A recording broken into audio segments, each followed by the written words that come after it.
Okay, following up from the last one, this is a Amazon mirror match against Spoboyle in the Super League, which is using Euroball rules. Amazon mirror, but he's gone for 13 players and a leader thrower to means he's only got 2 rerolls, but he's got the leader thrower to make up for it, which is a new thing that I hadn't seen before. As before, I've got 4 block, 2 guard, and I've got a wrestle, which tends to disappear for some reason when you're using Fumbbl, but there we go. So wrestle on that one, and I've got leader there, and wrestle on that one. Okay, so sweltering heat, which was it's just horrible. I hate sweltering heat. Would remove it from the game if I could. And he sets up. Who wins the toss? He wins the toss and kicks to me, and I want to get rid of some players. So setting up there and just punching a load on the line. Doesn't catch the ball, but the ball bounces to him, which is quite cool. And a nice sort of eye cage there. Let's go forward, just playing not too silly. Right now, I immediately, so the blockers do this. Got a both down skull, and just took it because I'm in a really solid position. So no worries there. I'm more armored than him. Obviously, my piece is more valuable, but neither of us get hurt. So annoying to get the both down in that situation, but not the end of the world. And don't get hurt from it. Obviously, it would have been really annoying if I got hurt. But there we go. So he's engaging lots of his people. Which is fine. So my plan here, I think, is just to move up and down the pitch, sort of left to right, I suppose, from that point of view, until a opportunity sort of presents itself. So blitzing with the Garda, I don't know, it's possible that block on one of these would be a good idea. I'm still mulling that over. But yeah, so moving down here a bit, just seeing what happens. Not all of my players, not sort of overcommitting too much. Still got the option to move back and forth, basically. It would be nice. So if, for example, if he double skulls this or something, then things are good. And actually, I think at this point he's overcommitted here. So he's got 4 players down the bottom, which gives me the chance to move back up the top because I've only got 2 committed there. These guys can move quite quick, so I'm just going to move back up the top, and I think he's probably overcommitted a bit there. But at this point, I'm thinking, right, he's overcommitted. Let's see what happens to the rest of his players, and he basically leaves them alone. But yeah, I can move back up. Another blitz with the strength 4 player, basically because what I'd like to do against the strength 4 is put a guarder in and then blitz with the block player. But obviously, defensive scuppers that. So just getting that in the way, and I'm going to be able to hit it again in a minute. But before I do that, get the players into position. And so the idea with moving the player quite far forward is it basically means that I've got space to move into. He may well blitz that player, but if he doesn't, then I've certainly got the sort of advanced sort of cage up there. But basically, I'm protecting up here. So I've got power on that Garda, which is a bonus. And I get a few hits in here. Players going down, but no damage at all, which is a bit frustrating against Amazons when you see the players going down. It's nice when it happens to you, but obviously. But yeah, nice solid position here, and he manages to dodge away as well. So pleased with that. Obviously, Garda on the deck, not going to be doing anything particularly interesting, and he's having to pull these players sort of, and he's not going to be able to fill up this space basically very easily. Gets the POW, which is obviously a little frustrating, and knocked out. So there goes that player. But that's all right. He can always blitz a player return anyway, so it didn't really matter. And if that player had survived, then it would have been a good sort of advanced player. Whereas now he can fill up that space a little bit.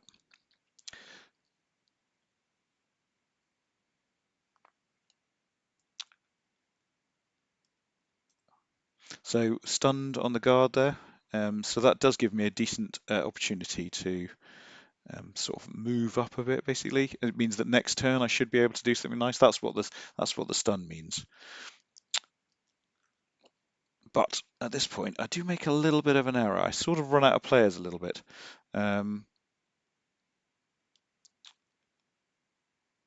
leave this one down here. So I think that was a mistake, moving that player into there. Should have used them for the corner of the cage. I was just sort of trying to engage the players, and then I get punished here with a failed dodge away. I was going to bring that one round. I probably was going to bring that one round as well to make the corner of the cage properly, but did the dodge first just to sort of see what happens. And now I've basically left the back of the cage a little bit open, because he's got these players around here, so he could get round. There's lots of go for it, lots of dodges. So if any of these dodges fail, obviously that's bad. But he uses the reroll to power my guy, and this is where it all goes slightly wrong. So basically, I left the back of the cage a little bit open. There were lots of dodges, lots of go for it's to do, and obviously there's a blodger on the ball, but he did get the power with the reroll. So then the situation does get a little bit difficult, and he commits lots here.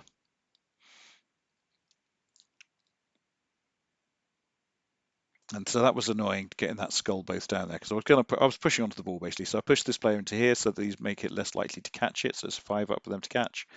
So I wanted to push onto the ball, but I got a skull both down with a wrestler, which made life a little trickier. So at this point, I just go for the 5 up pickup and make it, which is nice. Dodge out again, and then that's a reasonable situation here. Got both guarders there. And obviously using defensive as well, so it doesn't matter if he gets a guarder in, he's not going to get 2 dice on the ball, and in fact he's going to get half dice because he won't be able to get rid of those guarders easily, I don't think. He won't be able to get guard on him. So he does get so he commits players in order to get 2 dice on my guarder, and then hits him again, I think. Yep, but nothing much happening, so the guard is still around there. And then he gets a both down and hurts himself. Right, so reasonable situation here actually. So having messed it up quite royally, not in too bad a situation. Optimistic about getting safe in this situation.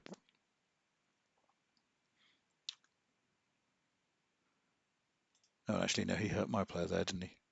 I'm blue. Yeah. Oops, sorry, I forgot that. Yeah, he hurt my player. Right, so I'm blue, and I've got space. If either of those had been a power, that would have been really nice. Didn't happen. But then what happens here is the 1 in 81, and this is where the game really goes south. Yeah, I have a good bit of a rubbish run with Amazons at the moment. It'll come good eventually, I am sure, but at the moment it's a bit rubbish, and this 1 in 81 basically messes up the game for me completely. So I'm going to zoom through it pretty much after this one, because that leaves me completely abandoned. And he manages to pound my guy, and the ball goes loose. So yeah, punished there by a 1 in 81, double both down, it's double both down. I do manage to get a POW there, which is nice. But and then he doesn't actually score in the end. But yeah, not great. So that was my drive, and I was 2 players down. And so I got 2 knockouts, one of which came back, and then the sweltering heat took out 2 players. So in this drive, I was basically players down a lot. So he had 13 players, which is, worked out well for him. Sweltering heat. If you have 13 players against 12, then sweltering heat is a bonus thing, and he did manage to hurt my players quite badly as well. My thrower left the pitch quite quickly, so I'm basically loads of players down at this stage. And it's not looking good. Now he did, so he was quite reliant on a dodge there because he brought the thrower forward and then took some dodges. And if the first dodge had failed, his guy would have been completely open. So that was pretty much a decent chance I had, but didn't work. So here I'm just left with going for random stuff. So 1 dice blitz gets the push on the ball, but that's no good. So I do get the opportunities, but nothing hugely much happening. Solid cage in there, and then I think at this point I'm just down to basically just cage diving occasionally. Yeah, I don't think there were really many other opportunities. So yeah, it was all bad, and then at some point he just was massively outnumbering me, and there was nothing very much I could do. So it was not a very interesting final quarter of the game. Made a cage dive at one point, this one, but it was just a skull into a push, and then so he runs it in his turn 7, and then I go for the ridiculous throw. And then entertainingly, he could just cage around the ball, but he decides to go for the pickup.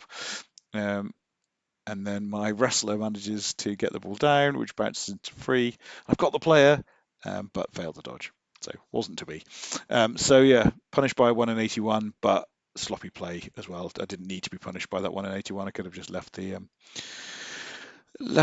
a proper cage in the first place. So there we go. Combination of silly mistake and some bad dice. As ever, that's why you lose Blood Bowl games. Oh well.